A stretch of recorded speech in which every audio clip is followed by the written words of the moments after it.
శ్రీరామ్. నేను పగడాకుల బాలస్వామి, ధర్మాచార్య సంపర్క ప్రముఖ విశ్వ హిందూ పరిషత్ తెలంగాణ రాష్ట్రం.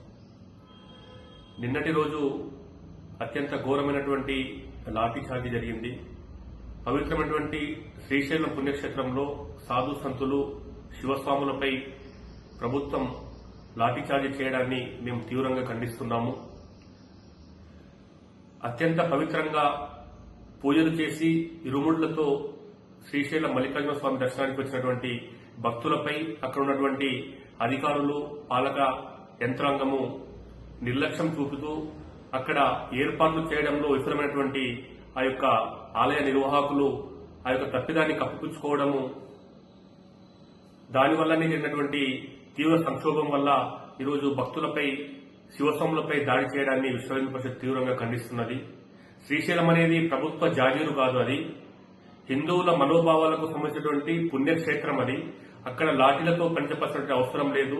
వెంబడే ఎవరైతే లాఠీ చార్జీకి పాల్పడ్డారో ఆ యొక్క అధికారులపై, ఆ యొక్క పోలీసులపై వెంబడే చర్యలు తీసుకోవాలి. హిందువుల మనోభావాలు గాయపరిచినటువంటి ఆ యొక్క పాలక మండలి అధికారులు వెంటనే స్వామీజీలు, శివస్వాములకు, హిందువులకు క్షమాపణ చెప్పాలని చెప్పేసి మేము డిమాండ్ చేస్తా ఉన్నాము. ఈరోజు నిన్న మొన్న జరిగినటువంటి సంఘటన కాదు ఇది. గతంలో కూడా కర్ణాటక నుంచి వచ్చినటువంటి భక్తులపై అక్కడ ఉన్నటువంటి అన్య మతస్థులు తీవ్రంగా దాడి చేసి గాయపరిచిన సంఘటనలు కూడా ఉన్నాయి.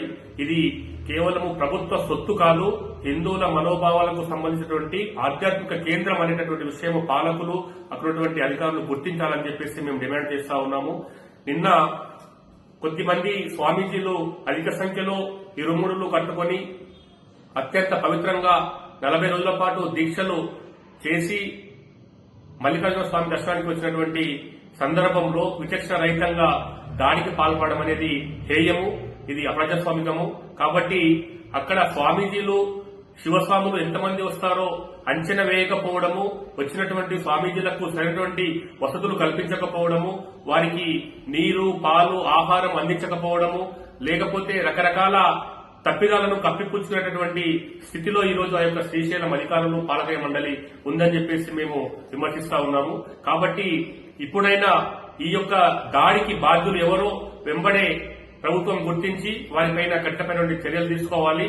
రేపు జరగబోయేటటువంటి మహాశివరాత్రి సందర్భంగా భక్తుల సంఖ్య మరింత పెరిగిపోయేటటువంటి అవకాశం ఉన్నది. కాబట్టి దానికి అనుగుణంగా భక్తుల యొక్క మనోభావాలను గౌరవించేటటువంటి స్థాయిలో ఏర్పాట్లు చేయాలి. ఇప్పుడు నిన్నటువంటి ఘటనకు ప్రభుత్వమే, ఆ యొక్క అధికారులు, ఆ యొక్క పాలక మండలి బాధ్యత వహించాలి. అక్కడ ఎల్ఈడి కేంద్రాలు ఏర్పాటు చేసి భక్తుల యొక్క రద్దీని ఎప్పటికప్పుడు వివరాలు తెలియజేయడంలో ఆ యొక్క పాలక మండలి పూర్తిగా విఫలమైంది. అక్కడ ప్రభుత్వం యొక్క పాలకం నిర్లక్ష్యం స్పష్టంగా కనపడతా ఉన్నది.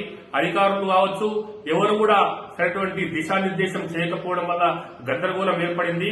ఆ స్వామీజీల యొక్క, ఆ యొక్క శివస్వాముల యొక్క తాపత్రయాన్ని, ఆ యొక్క భక్తిని గుర్తించలేకపోవడం వల్లనే ఈరోజు దాడి జరిగింది. కాబట్టి ఈ దాడి కేవలం శివస్వాములపైన కాదు, యావత్ హిందూ ధర్మం పైన జరిగినటువంటి దాడిగా మేము గుర్తిస్తా ఉన్నాము. కాబట్టి ఈ దాడికి బాధ్యులు ఎవరైతే ఉన్నారో వాళ్ళను కఠినంగా శిక్షించాలి. ఎంబడే హిందూ సమాజానికి క్షమాపణ చెప్పాలని చెప్పేసి మేము డిమాండ్ చేస్తా ఉన్నాము. జై శ్రీరామ్.